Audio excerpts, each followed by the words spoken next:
Okay. सो आज जो हम सीख रहे हैं वो सीख रहे हैं डे कार्ड रीडिंग, और जिसका एक डेमो मैं ऑलरेडी दे चुकी हूँ कि किस तरीके से डे कार्ड रीडिंग करनी चाहिए। तो अभी स्नेहल डे कार्ड रीडिंग कर रही है। स्नेहल, डे कार्ड किस तरीके से निकालेंगे? हम सबसे पहले जो पर्सन है उनका नाम लेंगे, उसके बाद हम उनके दिन की शुरुआत कैसे हो रही है वो निकालेंगे, दिन का मिड कैसा रहेगा वो निकालेंगे, एंड इवनिंग या नाइट कैसे रहेगी वो निकालेंगे, और बॉटम ऑफ डेक निकालेंगे, जो कि हमें बताएगा एक तो रेमेडी या फिर जो रूट है वो।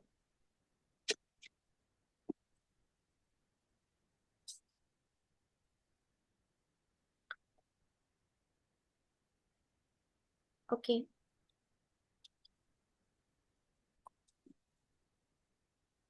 Yes.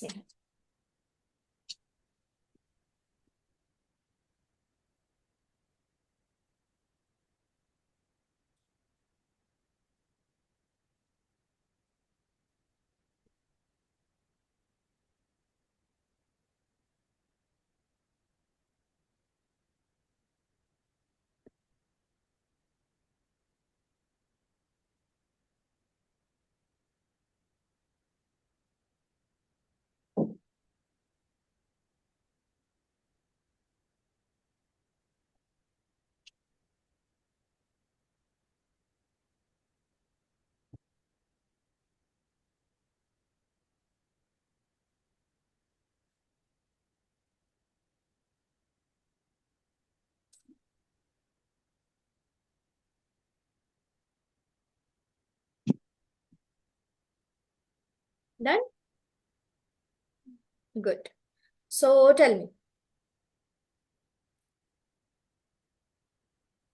Morning 2 upon. Okay. So two of one क्या बताता है? मतलब आप एक रिस्पॉन्सिबिलिटी कंप्लीट करके दूसरी रिस्पॉन्सिबिलिटी के लिए कुछ तो करेंगे, मतलब दूसरी रिस्पॉन्सिबिलिटी हाथ में ले लेंगे। गुड। और और टू मतलब वाटर एनर्जी, हम्म वहां पे वाटर भी है।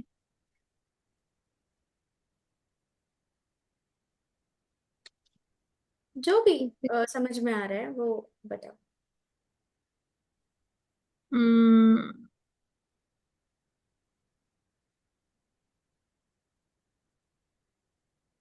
नहीं, फिलहाल तो इतना ही समझ आ रहा है कि एक रिस्पॉन्सिबिलिटी कुछ तो खत्म करके आप कुछ तो नया हाथ में ले रहे हैं। ओके। हम और एंड में जानेंगे, पहले आप रीडिंग कर लो फिर हम एंड में जानेंगे। ओके, देन उसके हाथ में वर्ल्ड भी है, तो शायद कुछ मतलब ट्रैवलिंग वगैरह कुछ हम्म सोच रहे होंगे, मतलब बाहर जाने का ऐसा कुछ। हम्म। देन किंग ऑफ स्वॉर्ड, मतलब मिड ऑफ द आफ्टरनून में। डे, आफ्टरनून, हाँ, हाँ।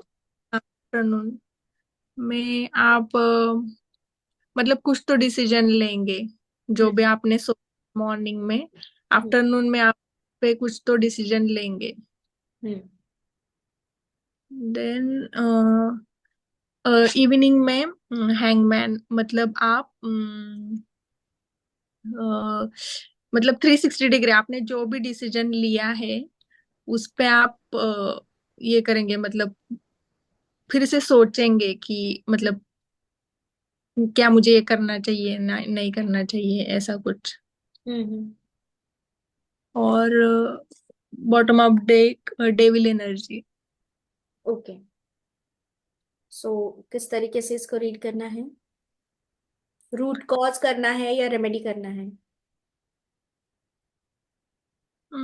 वो नहीं पूछा। अभी पूछ लो ना, बॉटम ऑफ डेक का कार्ड तुम्हें क्या लगता है कि क्या करना चाहिए?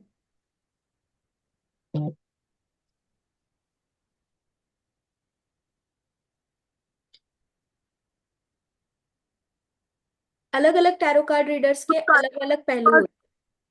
हाँ। मुझे लगता है रूट रूट कॉज है। Okay. Okay. Root cause. So अब थोड़ा सा डिटेल में जानते हैं, ओके। तो क्या है फर्स्ट कार्ड, डे कार्ड की शुरुआत नंबर 2 से हो रही है। Number 2, emotions with wand energy, मतलब रिस्पॉन्सिबिलिटी जो दिल से जुड़ी हो और पूरे उनके वी कैन से इमोशंस के साथ वो रिस्पॉन्सिबिलिटी को हैंडल करने के लिए रेडी है। टू ऑफ वॉन्ड्स हमें क्या बताता है कि एक इंसान जो डिसीजन ले रहा है ग्लोबल लेवल पे। अब ग्लोबल लेवल मतलब उसका इम्पैक्ट बस अपने ऊपर नहीं होगा, सराउंडिंग्स के ऊपर भी होगा।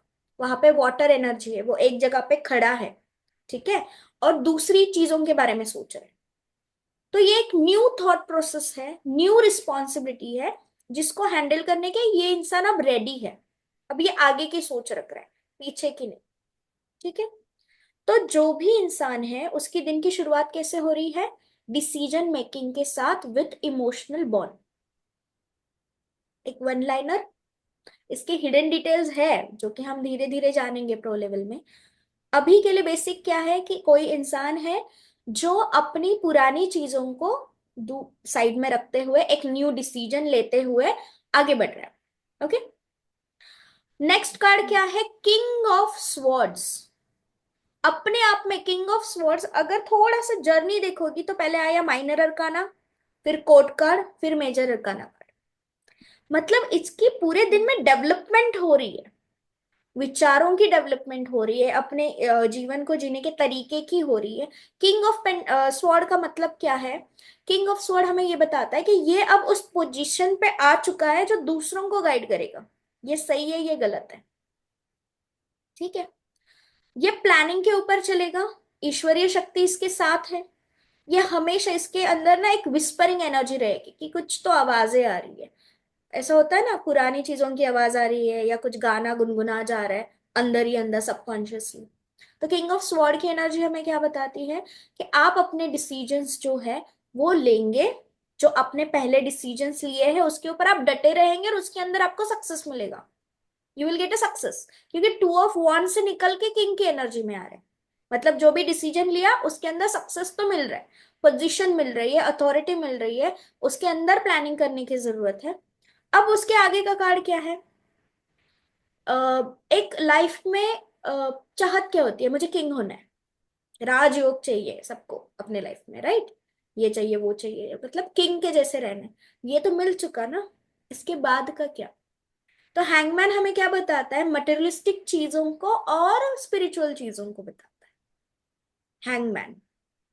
360 डिग्री टर्न होता है, मतलब क्या होता है, मटेरियलिस्टिक चीजों से बाहर निकल कर अपने आप को स्पिरिचुअली ग्रो करने की तरफ बढ़ता है, जो कि ऑलरेडी ग्रो है, बट बस उसको अवेयरनेस नहीं है कि किस तरीके से मुझे और ग्रो होना है, अपने आप को जानना है, अपने आप को निखारना है। तीनों कार्ड्स देखेंगे तो एक ही पर्सन है कार्ड के अंदर, एनवायरमेंट छोड़ के इसके अंदर कोई नहीं है। तो ये एक पर्सन की बात है, इसके अंदर एक्सटर्नल इन्फ्लुएंस नहीं है, बस इनर इन्फ्लुएंस है खुद के लिए। तो आज का दिन खुद की सोच पर, खुद के लिए, खुद को अपडेट करने के लिए अवेयरनेस में चला जाएगा। आज का दिन कैसे जा रहा है, आप अपने आप को समझ रहे हो, अपनी रिस्पॉन्सिबिलिटीज को समझ रहे हो, अपने सोचने की क्षमता को समझ रहे हो, आप अपने आप को ग्रो करने में अवेयरनेस आपके अंदर ला रहे हो कि आपको क्या आता है क्या नहीं आता है, स्पिरिचुअली भी मटेरियलिस्टिक भी। अब इन सारी चीजों का रूट कॉज क्या है, डेविल का कार्ड, 15 नंबर, नंबर 6, डेविल का कार्ड। अब ये रूट कॉज में आया है, इसका मतलब टू ऑफ वॉन्ड देखो, पीछे कुछ छोड़ के आगे बढ़ रहे हैं। मतलब क्या है, अब तक इनके अंदर जितनी भी नेगेटिविटी, कंट्रोलिंग एनर्जी या ब्लेम गेम एनर्जी थी कि इसके वजह से ये नहीं हो रहा, इसके वजह से वो नहीं हो रहा, ये सब छूट के आप नए आगे बढ़ रहे हो। डेविल की एनर्जी से बाहर निकल के सीधा आप कौन सी एनर्जी में आ रहे हो, टू ऑफ वन की एनर्जी में। पिछला सब कुछ छोड़ के एक न्यू स्टार्ट कर रहे हो, ओके। अब ये रेमेडी के तौर पे क्या आया, कंट्रोलिंग एनर्जी। द डेविल हमें क्या बताता है, पॉजिटिव में क्या बताता है कि आपको कंट्रोल में रहना है। कौन सी चीजों के अंदर, जो आपने तय की हुई है। आपके अंदर का ही डेविल आपको ले डूब सकता है, यानी अहंकार, मेरे जैसा कोई नहीं, ये बस मैं ही कर सकता हूँ। ठीक है। तो इन सारी चीजों को, इन सारी फीलिंग्स को आपको जो होता है हमारे काम क्रोध मोह मत्सर, इससे दूर रहना है। रेमेडी क्या आई? डेविल की एनर्जी मतलब एक तो हम जो कहते हैं ब्लैक टर्मलिन का इस्तेमाल तो करना ही चाहिए, क्योंकि आपके ऊपर आपकी इतनी पॉजिटिव ऊर्जा है जो लेने के लिए सारे लोग आएंगे। बस पॉजिटिव लोग आएंगे ऐसी बात नहीं है ना, कुछ ऐसे लोग भी आएंगे जो वोमिट करेंगे आपके पास पूरा उनका इमोशंस, आप सब सब जो आपके ऊपर भी इम्पैक्ट करेगा। तो आपको उस सोच से उभरना है। ठीक है। ये रीडिंग बहुत डेप्थ हो सकती है, लेकिन बेसिक के लिए मैं इतना ही बता रही हूँ कि जब भी डेविल का कार्ड है, देखो मेजर अरकाना कार्ड है, द हैंगमैन के बाद है। ठीक है। रूट कॉज में मतलब लाइफ के मेजर चीजों के ऊपर ये इम्पैक्ट हो रहा है। खुद की डेवलपमेंट इंसान करने की कोशिश कर रहा है, लेकिन उसको रोका भी जा रहा है। वो किस लेवल पे जा रहा है, हैंगमैन का वही होता है कि मुझे कहाँ जाना है, मुझे मटेरियलिस्टिक चीजों के पास जाना है या मुझे स्पिरिचुअलिटी में जाना है, मुझे चाहिए क्या। वो डिसीजन लेना बहुत इंपॉर्टेंट है। तो अब इसके लिए हम रेमेडी क्या बता सकते हैं? एक तो सुगंधित चीजों के आसपास रहे। सबसे बेस्ट होता है कौन सा? सैंडल। जो होता है कौन क्या, अम्म इसको क्या कहते हैं हिंदी में? चंदन। चंदन। चंदन। चंदन की खुशबू, वो ज्यादातर आपके आसपास रहे। ठीक है। एक वो आपको पॉजिटिव एनर्जी में लाने की ज्यादा कोशिश करेगा। और फिर चैंटिंग तो है, मंत्रोच्चारण तो है। नंबर 6 की एनर्जी वहां पे नेगेटिव आई है, तो शुक्र का चैंटिंग, शुक्र को पॉजिटिव करना। कलर्स के अंदर पिंक कलर हो गया, उसको इस्तेमाल करना है। शुक्र ग्रह का जो मंत्र है, बीज मंत्र, उसका जाप करना है। ठीक है। तो ये हम क्या देख रहे हैं अभी? दिसंबर मंथ का, 2 दिसंबर का एनर्जी लेवल, जो मेजर अरकाना है, मेजर चीजों में बदलाव आएगा, लाइफ चेंजिंग है। तो ये बैलेंस करते हुए चलना है। यहाँ पे कोई भी फेमिनिन एनर्जी नहीं है, यहाँ पे सब मस्कुलिन एनर्जी है।